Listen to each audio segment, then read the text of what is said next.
So as I was running, I was thinking about a Facebook friend, I guess friend, a Facebook acquaintance that I had recently deleted from Facebook, and it was because whenever I would read this person's Facebook posts, I would either get angry or I would feel sick to my stomach.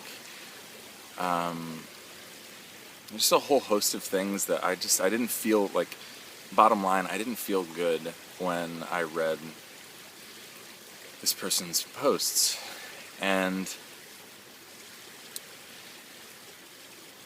just a few days ago, this person private messaged me, and was like, "Hey, I noticed that you defriended me. What's up?"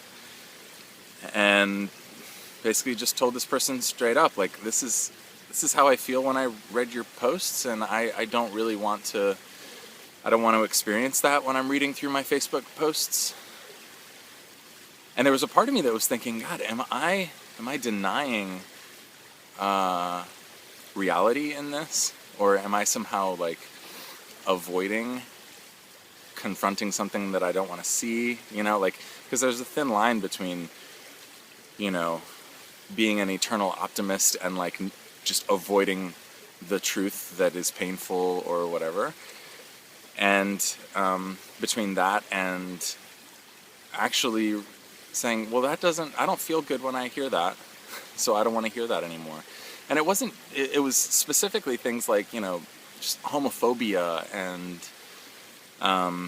just really negative, like political statements, like cutting down the other candidate that this person didn't believe in, and calling them the devil, and just all sorts of stuff that I believe in discourse, but I also believe in open-minded discourse and seeing another person's perspective discourse. And so I say all of this to really drive the point home for myself of I want to surround myself with people who are true and heartfelt and real and authentic, aren't afraid to speak their mind, but also not afraid of being wrong, or let's say that being right is more important than our connection. Or yeah, that feels good.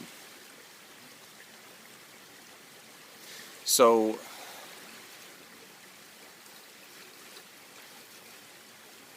I'm reminded of that quote that you become the average of the 5 people that you surround yourself with. And in this day of having Facebook feeds of just like, the amount of information we can take in a day is astounding to me, like amazing. So if I have a choice of what that information is going to be, and I still want to actually get the real deal of what's going on in my world, and not just avoiding the pain and avoiding what's out there that I don't want to see about myself or whatever that is, then I choose to surround myself with those kinds of people who are authentic and will tell me like it is, but also be positive and a heartfelt, powerful force in the world. So that brings me back around, as it always does in these little videos, to the topic of herpes and how this connects with herpes. And I've found that all of the people that I have told, friends, family, romantic partners, All of the people that I've told who have reacted in an accepting way and a loving way are the people who have stayed in my life. The open-minded people. Even the people who, maybe in the romantic side of things, didn't want to take a chance in getting herpes. They saw the integrity, they saw what I was bringing in disclosing to them, such that they still wanted to be in my life. And I didn't see that as a rejection. Like, regardless of when I put myself out there of really being attracted to someone, I might be rejected for whatever reason. It's always risky to put myself out there. So I no longer see being rejected because of herpes as being something intensely personal. It's a preference. But back to my point, even those people in the romantic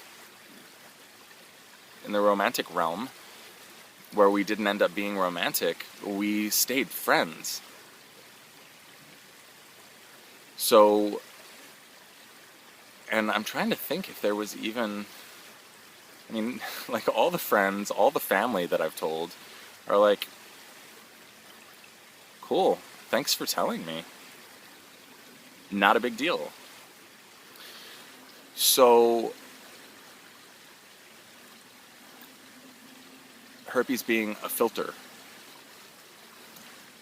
is what this is about. In a way, the kind of people that I want to have in my life anyway, the kind of people who are going to be authentic and open-minded and loving and heartfelt, are going to also recognize my heart and my authenticity and my integrity. And if anything, just the opposite will happen than what we may be fearing, of them running the other way. It might actually bring them closer, which is exactly what has happened in my life. Imagine the kind of person that will share something with you that's intensely personal and scary, and they're afraid that it might make you run the other way. If you care about this person as a person, then how will that cause you to feel about that person? It's probably going to draw you in and like, wow, thank you. Like, thank you for trusting me. That took a lot, huh? So, it may not feel like that at the beginning when you first get herpes, of like, oh my god, I have to talk about this thing? Like, that's horrible. Maybe you're feeling like that, maybe not. But I've heard that from a lot of people, of like, oh my god, this is such a burden. And you could look at it that way. And another perspective is, okay, this is a skin condition that I have that for some reason a lot of people think is a huge deal. And the kind of people who I want in my life are going to stay in my life regardless of what I tell them. I mean, not that this is a parallel in any way, but I would imagine that even if I mistakenly killed somebody and I needed a place to hide from the cops, I haven't killed anyone, so that's just, this is on video, oh no.